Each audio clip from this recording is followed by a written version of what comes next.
es edificar tu vida. Ese es uno de los propósitos principales de la iglesia. Es que seas edificado, es que seas transformado, es que seas cambiado. ¿A través de qué? A través de las personas que Él mismo instituyó, a través de los apóstoles, a través de los pastores, de los profetas, de los maestros, de los evangelistas, a través de las personas que tienen dones y talentos de la iglesia. Y mire, yo sé que aquí hay personas sentadas que posiblemente Dios los escogió, los constituyó para que sean evangelistas, para que sean pastores, para que sean maestros, para que sean el ministerio que Dios haya destinado para usted. Pero si usted no se levanta a ser parte de eso, no podrá cumplir con eso. ¿Qué si Dios te llamó a edificar a otro?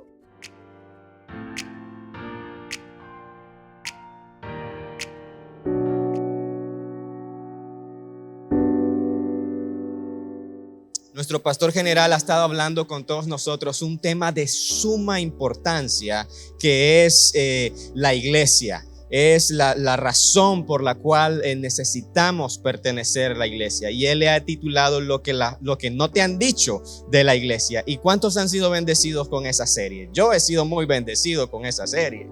Y yo sé que usted también. El tema de hoy se llama la iglesia y su misión. El propósito del tema de esta mañana, de este día, es que todos conozcamos más acerca de la iglesia y acerca de la misión de la iglesia, por qué la iglesia existe y cómo nosotros podemos ser parte, no solo asistir, sino ser parte del cuerpo vivo que nuestro pastor nos ha estado enseñando. La iglesia es un cuerpo, no es un lugar al cual asistimos, es un cuerpo vivo, es una comunidad de creyentes, una comunidad de personas. Y así como la palabra de Dios está viva, así como Dios está vivo, así la iglesia también debe de estar viva y activa. Por eso, como iglesia, tenemos una misión. Dice Juan capítulo 15. Si toma nota, anota este pasaje, lo podemos poner aquí en las pantallas también. Juan capítulo 15, versículo 16 dice: ustedes, dice Jesús, no me eligieron a mí. Más bien, yo los elegí a ustedes y les he puesto para que vayan y lleven fruto y para que su fruto permanezca, a fin de que todo lo que pidan al Padre en mi nombre, Él se lo dé. Y yo diría a eso, amén. Porque eso es algo tremendo. Esa es una promesa de Dios para el creyente. Esa es una promesa de Dios para el discípulo. Primeramente es un privilegio que Jesús diga: bueno, tú no me escogiste a mí, yo te escogí a ti. Y te escogí para que vayas y lleves mucho fruto, para que tu vida tenga sentido, para que tu vida tenga un resultado y para que todo lo que pidan al Padre en mi nombre, yo se los dé a ustedes. Eso es tremendo. Hay poder en la iglesia y la iglesia tiene una misión. Nosotros como cuerpo de Cristo tenemos una misión y tenemos el privilegio que Él nos escogió a nosotros, no nosotros le escogimos a Él, y tenemos la bendición de que todo lo que pidamos en su nombre, en unidad, Él lo va a conceder. Podemos hacer todo lo que Dios ponga en nuestras manos. Por eso nuestros pastores Alfaro están dirigiendo la construcción del templo, porque Dios puso eso en sus corazones y podemos lograrlo, porque todo lo que pidamos en su nombre, Él lo concederá. Y ese templo podemos lograrlo para alcanzar miles y miles de personas para el reino de Dios. Y podemos hacer todo lo que Dios ha puesto en nuestras manos. Para poner un poquito en contexto, un poquito de historia de dónde viene la palabra iglesia. Es un término griego que se usaba para referirse a una reunión de personas. El término es eclesia.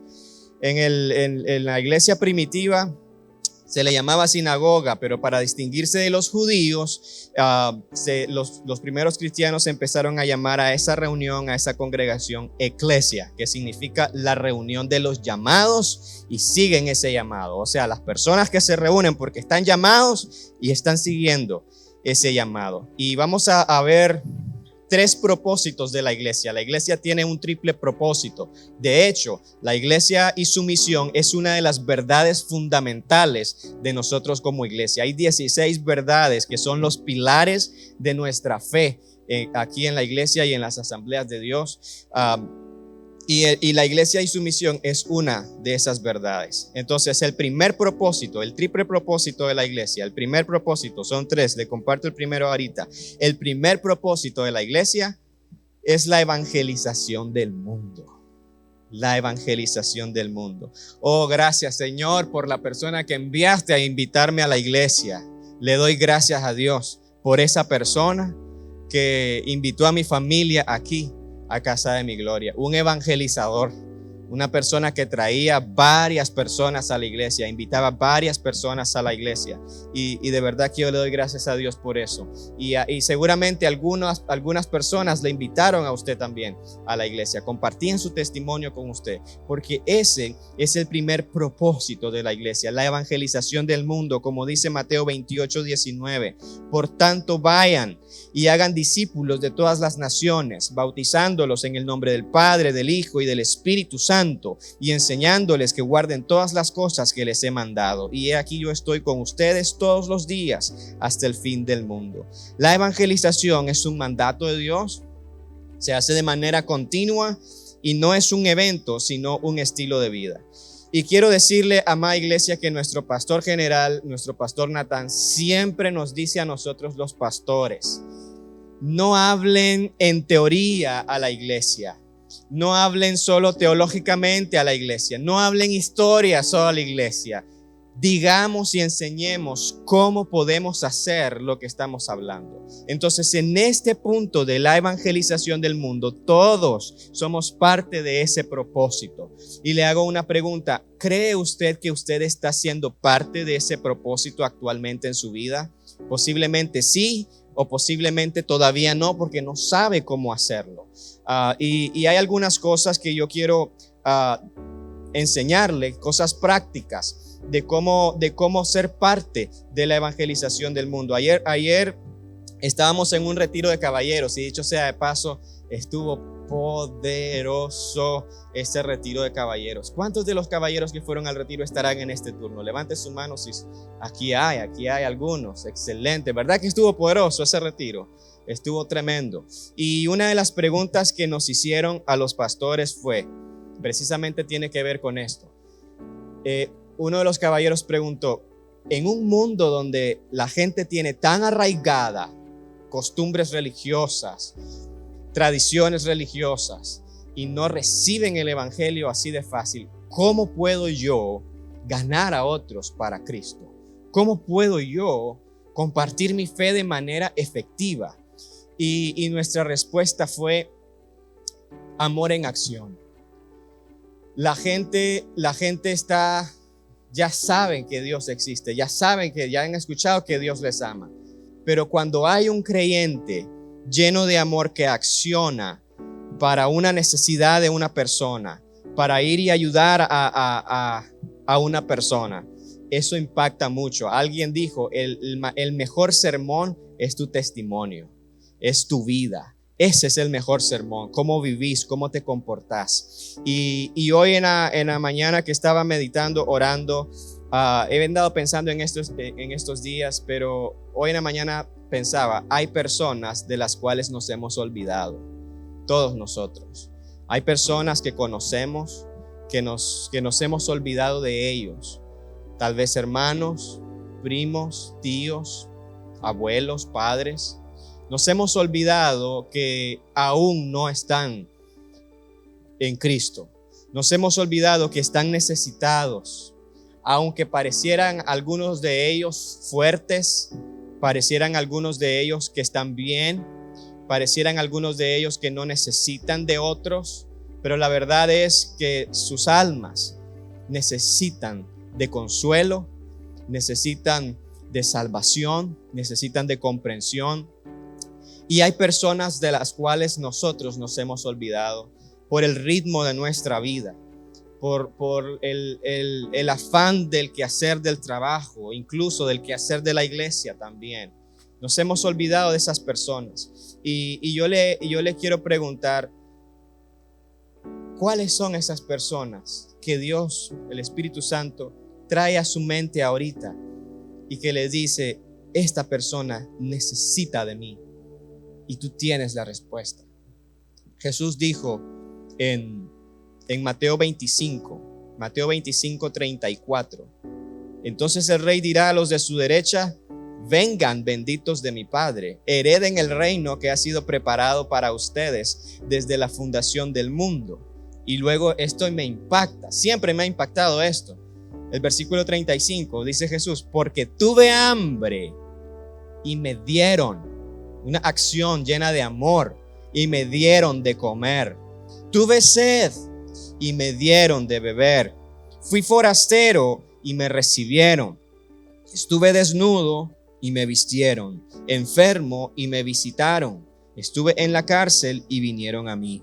Entonces los justos te responderán diciendo: Señor, ¿cuándo te vimos hambriento y te sustentamos, o sediento y te dimos de beber? ¿Cuándo te vimos forastero y te recibimos, o desnudo y te vestimos? ¿Cuándo te vimos enfermo o en la cárcel y fuimos a ti? Y respondiendo el rey les dirá: de cierto les digo que en cuanto lo hicieron a uno de estos mis hermanos más pequeños, a mí me lo hicieron. Y ahí Jesús no se enfoca en relatar cómo ellos predicaron o qué palabras ellos dijeron. Jesús se enfoca en la acción que ellos hicieron, en el hecho de ir y ver a alguien en un hospital o en su casa que está enfermo, el hecho de moverse e ir a alguien a verlo en prisión, fuiste, el hecho de darle algo a un hambriento. A veces cuando hablamos de evangelismo, de evangelizar el mundo, tenemos en nuestra mente: es que yo tengo que tener más conocimiento de la Biblia porque no sé qué le voy a decir a la gente. Y sí tenemos que tener conocimiento de la Biblia para saber qué decirle a la gente, pero no lo es todo. Hay veces que una simple acción dice más que 1000 palabras a una persona que está esperando recibir el amor del prójimo, el amor de Dios en un semejante suyo. Eso es poderoso. Usted y yo podemos ser parte de la evangelización del mundo si nos detenemos a pensar: ¿a quién puedo ayudar? ¿A quién puedo ir a ver y simplemente saber cómo está? Y ahí hay familiares en esa lista, ahí hay amigos en esa lista. ¿Qué puedo darle a alguien que está necesitando algo? Y también se le da el mensaje de salvación. Y esto me lleva también a pensar y a recordar el cómo mi esposa conoció a Cristo, cómo Reina conoció a Jesús. Entonces este es un pequeño testimonio que se amarra con lo que estoy compartiéndole. Yo estaba sirviendo al Señor en una de las iglesias filiales con los jóvenes, y he compartido esto en el pasado. Y mi esposa no conocía al Señor. Entonces en los evangelismos íbamos a la casa de ella y le hablábamos. Y mire, quiero decirle esto con mi corazón en la mano. Y los chicos, como 5 chicos con los que fui a evangelizar a la primera vez, o a compartir el mensaje a varias casas, llegamos a casa de Reina. Y como yo era el nuevo ahí, yo solo primero escuchaba y después decía algo. Bueno, generalmente así soy en todo, no era porque era nuevo, es parte de mi personalidad. Primero escucho todo y después, si tengo algo bueno que decir, lo digo. Entonces yo escuché cómo estaban compartiendo el mensaje, entre comillas, con Reina, porque más que todo fue crítica. Que tu vida está así, así, así, y vos lo sabés, y vos tenés que aceptar a Jesús, vos necesitas a Dios. Y yo estaba indignado. Y luego yo le dije algunas palabras a ella, y luego salimos de ahí y yo le dije a los chicos: mire, así no se comparte el evangelio, quedó peor que como la encontramos. En serio. Entonces yo y la hermana de ella estaba en la iglesia. Entonces yo le dije: mira, tenemos que ir a visitar otra vez a tu hermana y hablar más tranquilo. Bueno, pasó el tiempo. Dígame si alguien va a querer llegar a la iglesia así. Nadie. Porque nos enfocamos en lo que le voy a decir, en lo que está correcto bíblicamente, en cómo debe de ser la vida. Y no es eso. Por eso Jesús criticó a los fariseos y les dijo: ustedes se han olvidado de la justicia, de la misericordia y del amor. Todo lo que dicen así es, pero se han olvidado de la justicia, de la misericordia y del amor. Eso le dijo Jesús a los fariseos. Y a veces nos ocurre igual a varios. Entonces, Bueno, pasó el tiempo y nosotros en la iglesia estábamos organizando un viaje a Jinotega para ir y hacer 3 noches de campaña evangelística allá. Entonces estábamos organizándonos y todo. La cuestión que fui a casa de Reina con su hermana y yo le hice la invitación al viaje y yo le dije, ¿sabes qué? Quiero que veas lo que nosotros hacemos. ¿Qué te parece si venís con nosotros? Ese viaje era para los líderes de la iglesia y ella ni en la iglesia estaba. Pero yo le dije, ¿qué si venís con nosotros a ese viaje? Y vos mirás con tus propios ojos qué es lo que nosotros hacemos. Y bueno, al pasar los días ella me aceptó ir al viaje, fuimos y anduvimos de casa en casa ahí viendo gente, atendiendo a la gente. Hicimos 3 noches de campaña evangelística allá. Y mire, esto es increíble, y ella andaba ahí con nosotros. En el último día de evangelismo, y ya todos estábamos cansados, los jóvenes que estábamos cansados, ya no queríamos seguir caminando, ya no queríamos seguir de casa en casa, ya ese era el 3er día que andábamos haciendo ese trabajo, pero decidimos ir a un par de casas más. Entonces subimos, ahí hay unas montañas, habían casas en unas montañas, ahí empezamos a subir y evangelizando en las casas ahí. Y luego uno de los jóvenes que andaba con nosotros me dice, mira, necesitamos reunirnos todos allá en aquella casa, allá hay una gran necesidad. Entonces ese chaval empezó a llamarnos a todos y todos fuimos ahí, llegamos a la casa y entramos a la casa y mire, si me quebranto un poquito me disculpa. Entramos a la casa y estaba una muchacha. Era una casa de tabla y no había nada pues ahí. Y su cama era una tabla con una sábana encima. Y ella tenía un niño de 2 años con síndrome de Down. Una pobreza extrema. Y entonces todos los jóvenes entramos ahí y empezamos a compartir el evangelio con ella. La invitamos a esa última noche de campaña. Entonces ella dijo que sí, que iba a llegar. La muchacha Daneris, su nombre. Entonces oramos. Bueno, antes de orar, todos los chavalos espontáneamente empezaron a darle todo lo que andaban, si era dinero, si era jugo, si era todo, y para ayudarle. Y luego oramos por ella y estábamos orando y todos estábamos quebrantados ahí viendo esa necesidad. Y yo estoy orando y estoy abriendo mis ojos. Entonces yo miro que todos los chavalos están quebrantados, igual que yo, están llorando. Pero volteo a ver así a mi derecha y veo a Reina. Y también ella está llorando también. Entonces salimos de ahí, fuimos a hacer la campaña. La muchacha llegó a la campaña, rindió su vida a Cristo ahí. Pero luego yo me acerqué a Reina y le pregunté, ¿cómo te sentiste? Y luego ella ella dice que estaba muy impactada. Y luego ahora ella testifica que en ese momento, en esa casa, ella le dijo al Señor, aquí yo te rindo mi vida. Y yo quiero hacer esto toda mi vida. Cuando ella vio lo que hacíamos, compartiendo el evangelio, ayudando a otros, viendo que ella también podía hacer algo si rendía su vida a Cristo. Y ella testifica, y sabes que no quieres venir aquí y hablar un poquito. Ven. Porque no es mío el testimonio, es de ella. Entonces, ¿quieres compartir un poquito? Bueno, lo que decía mi esposo, yo no conocía al Señor en ese momento, no había tenido un encuentro personal, pero ese día ya Dios sabía lo que iba a ocurrir. Recuerdo que íbamos en un camión, el hermano Mauricio, no están los hermanos Estrada, pero él iba con nosotros y tuvimos un medio accidente.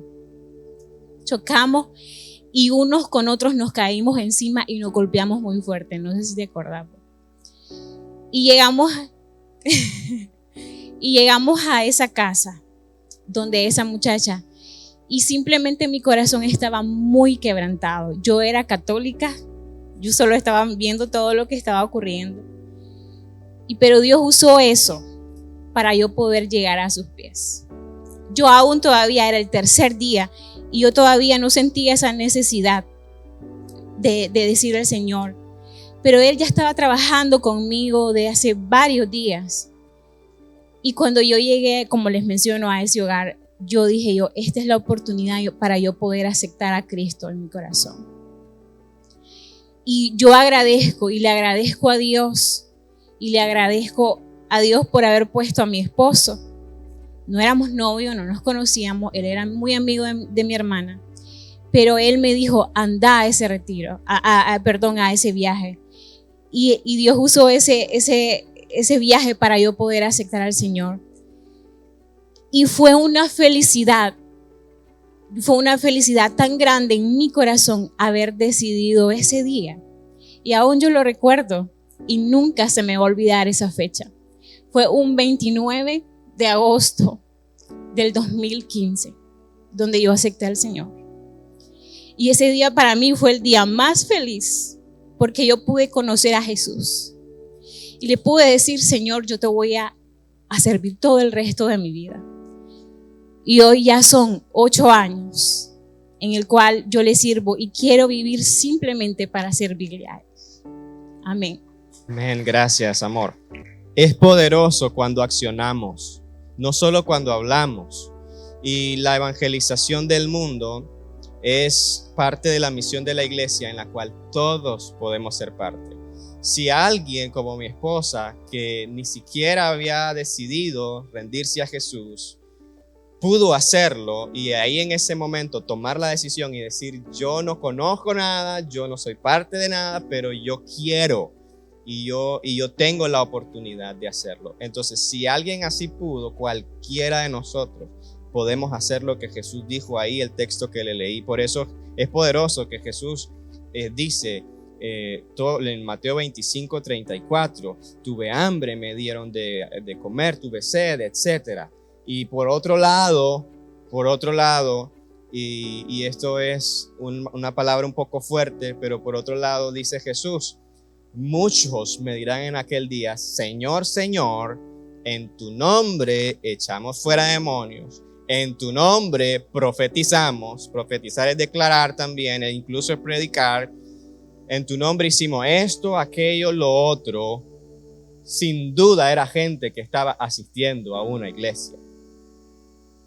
Y Jesús les dijo, apártense de mí. Dice que les dirá en ese día, apártense de mí, hacedores de maldad, no los conozco.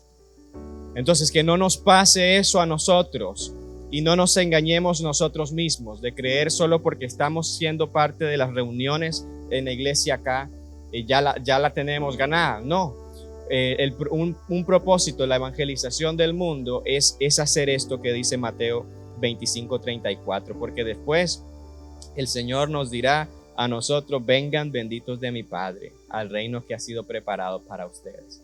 Entonces, hay personas que nos hemos olvidado. Tráigalas a su mente.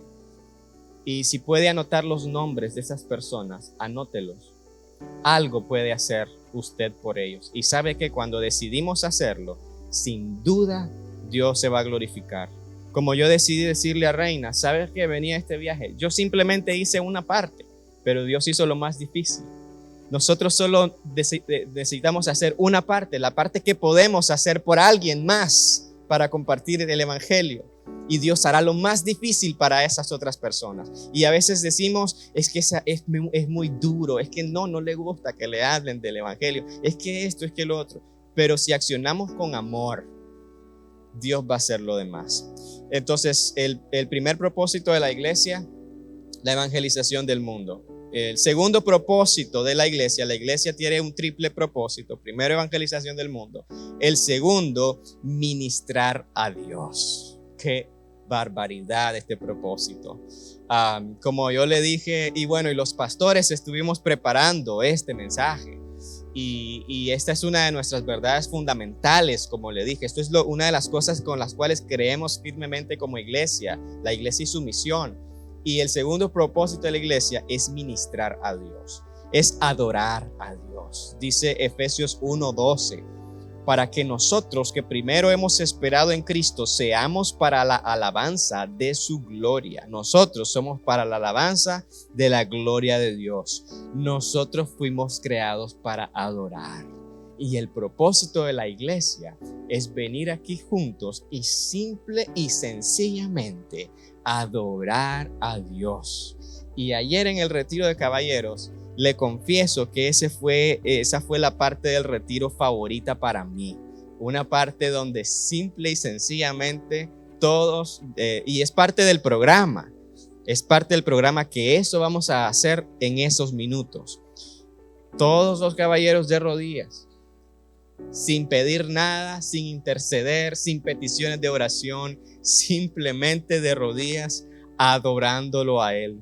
Y fue uno de los tiempos más poderosos ayer en el retiro. Y eso lo podemos hacer cada vez que nos reunimos acá. El propósito es adorar. San Agustín dijo que todos los seres humanos están intranquilos hasta que hayan su tranquilidad en Dios. Cuando usted adora, usted encontrará la paz que usted tanto necesita. ¿Cuáles son los problemas o adversidades que no son suyos, pero los está enfrentando? Porque no debemos de apropiarnos de ninguno de los problemas, de ninguna enfermedad.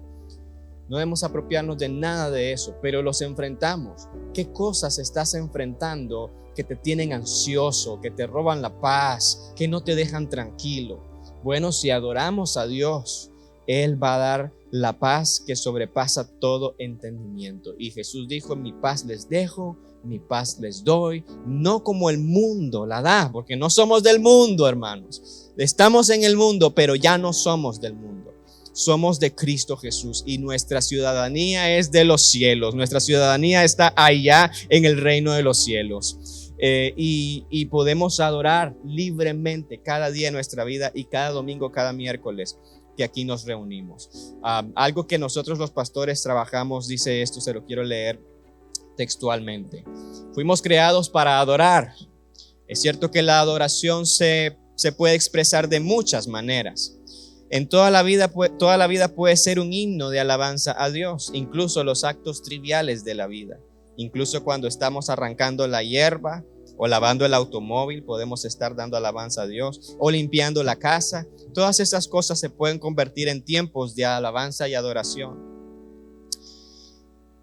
Y luego lo que quiero decirle es que a pesar de que usted y yo podemos adorar al Señor en todo lo que hagamos en nuestra vida, Dios ha puesto a la iglesia, el cuerpo organizado, la eclesia, para que usted y yo seamos un instrumento especial de adoración cuando nos congreguemos. Como dijo nuestro pastor, no es lo mismo adorar en casa, que es muy bueno, es buenísimo, de los mejores tiempos. No es lo mismo que adorar todos juntos aquí, que adorar todos juntos como ayer en el retiro de caballeros. Sigo con el retiro de caballeros, ¿verdad? Pero es que es cierto, fue un tiempo maravilloso el de ayer, fue un tiempo sobrenatural. Y aquí nosotros podemos, mire, si nosotros decidimos todos adorar a Dios unánimes, la presencia de Dios estará sobre nosotros. Como dice Salmo 133, he aquí cuán bueno y cuán agradable es que los hermanos habiten juntos y en armonía. Es como el buen aceite sobre la cabeza, el cual desciende sobre la barba de Aarón, y baja hasta el borde de sus vestiduras. Es como el rocío de Hermón que desciende sobre los montes de Sión, porque allá enviará el Señor bendición y vida eterna. En otras palabras, adorar es maravilloso. Adorar da paz. Adorar, es algo que solo Dios puede darnos. Y lo que ocurre es que cuando venimos a la iglesia y salimos igual, es porque no adoramos. Es porque no nos conectamos a adorar. Si venimos con un problema y salimos igual con el problema o enojados, es porque posiblemente no adoramos al Señor, no le dimos tiempo para adorar al Señor, porque sin duda cuando hay un pueblo que alaba y adora al Señor, en ese lugar se manifiesta la presencia de Dios. ¿Cuántos de ustedes necesitan la presencia del Señor esta mañana? Amén. Entonces ese es el segundo propósito, y adorar. Y el tercer propósito, y con esto concluyo, es construir un cuerpo de santos. Y también es otra cosa que es increíble. Es maravilloso todo lo que el propósito de la iglesia es construir un cuerpo de santos. Dice el apóstol Pablo en 1 Corintios 11:1, sed imitadores de mí como yo de Cristo. El construir un cuerpo de santos es edificar la vida de la iglesia, edificar la vida de los creyentes. Por eso dice en Efesios 4:11, y él mismo constituyó, Jesús mismo constituyó a unos apóstoles, a otros profetas, a otros evangelistas y a otros pastores y maestros, a fin de capacitar a los santos para la obra del ministerio, para la edificación del cuerpo de Cristo, hasta que todos alcancemos la unidad de la fe y del conocimiento del Hijo de Dios, hasta ser un hombre de plena madurez, hasta la medida de la estatura de la plenitud de Cristo. Y luego dice, esto para que ya no seamos niños sacudidos a la deriva y llevados donde quiera por todo viento de doctrina, por estratagema de hombres que para engañar emplean con astucias las artimañas del error, sino que siguiendo la verdad en amor, crezcamos en todo hacia aquel que es la cabeza, Cristo. El tercer propósito de la iglesia es edificarte, es edificar tu vida. Ese es uno de los propósitos principales de la iglesia. Es que seas edificado, es que seas transformado, es que seas cambiado. ¿A través de qué? A través de las personas que Él mismo instituyó, a través de los apóstoles, a través de los pastores, de los profetas, de los maestros, de los evangelistas, a través de las personas que tienen dones y talentos de la iglesia. Y mire, yo sé que aquí hay personas sentadas que posiblemente Dios los escogió, los constituyó para que sean evangelistas, para que sean pastores, para que sean maestros, para que sean el ministerio que Dios haya destinado para usted. Pero si usted no se levanta a ser parte de eso, no podrá cumplir con eso. ¿Qué si Dios te llamó a edificar a otros? Dios me llamó a mí hace 9 años. Yo no soy el mismo de hace 9 años, porque alguien me ha estado edificando, porque otros han estado cambiando mi vida, porque otros me han dicho la verdad en la cara y me han dicho, no te conviene seguir haciendo esto, estás haciendo esto mal, aquí cometiste un error. Y si yo me pongo de delicado a decir, ay, me ofendieron, nunca voy a crecer. Porque yo he decidido que mi vida será edificada en la iglesia, aunque duela, aunque a veces sea algo que desanima, que le digan la verdad a uno, algo que estás haciendo mal, o una corrección, o una exhortación. Pero yo he tomado la decisión de que mi vida será edificada en la iglesia. Yo le animo que usted acepte esto de parte de Dios, que usted acepte que su vida sea moldeada en las manos de Dios en la iglesia. Como nuestro pastor hablaba, como el pastor Ronald mencionó el miércoles, el hierro con hierro se afila, ¿verdad? Necesita aceptar ese propósito. Lo que mucho ocurre son roces y después uno se va, el otro se queda o se van todos, porque no aceptamos que es un propósito de la iglesia corregirnos.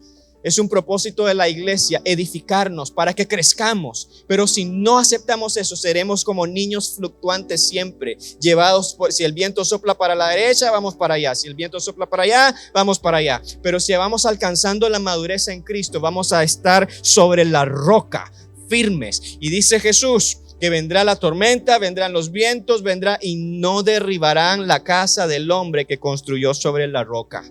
Eso es poderoso.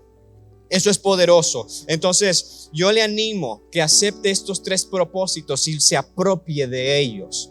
Apropiate de la evangelización del mundo. Cuando decimos eso, miramos que es algo como muy teológico, la evangelización del mundo. Pero es simplemente agarrar una lista de nombres de personas de las cuales nos hemos olvidado, escribirlas y decir, ¿qué puedo hacer yo por este? Señor, dime qué puedo hacer por este. Y cuando sientas seguridad en lo que debe de hacer, hágalo. Y comparta un pequeño mensaje, o comparta un tiempo, o simplemente escucha a la persona y haga una acción por esa persona. Es así de sencillo. La evangelización del mundo no es nada que solo los super cristianos hacen. Todos lo podemos hacer. Acepte ese propósito de la iglesia, hágalo suyo. Y el segundo propósito, adorar a Dios. Mire, eso no es para discutir, eso todos debemos de anhelarlo hacer. Y el ser edificados, acéptelo también, que la iglesia te está edificando. que la iglesia te está cambiando. Es Dios a través de la iglesia. ¿Sabe qué? Pongámonos de pie, por favor.